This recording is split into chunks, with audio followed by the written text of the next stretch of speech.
এক সময় ছিল এক শক্তিশালী জাতি, আদ জাতি। তাদের শক্তি ও প্রাসাদ ছিল পাহাড়ের মতো দৃঢ়।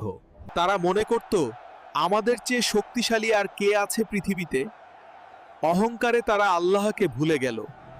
নবী হুদ তাদের ডাকলেন এবং বললেন, আল্লাহর পথে ফিরো। কিন্তু তারা উপহাস করল, বলল, তুমি তো আমাদের মতোই মানুষ। তাদের পাপের সীমা ভারী হয়ে গেলে আল্লাহ তাদের জন্য পাঠালেন এক ভয়াবহ শাস্তি। এক ঝড় এত ভয়ঙ্কর যা 7 রাত ও 8 দিন ধরে আঘাত হানল। পুরো জাতি মাটির সাথে মিশে গেল।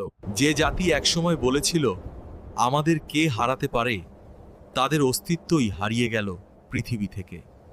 নবী হুদ বেঁচে গেলেন আল্লাহর রহমতে, আর তাদের ধ্বংস হয়ে গেল এক শিক্ষা হিসেবে। ইতিহাস সাক্ষী, যে জাতি আল্লাহকে ভুলে যায় তার পরিণতিও হয় আদ জাতির মতোই ভয়াবহ।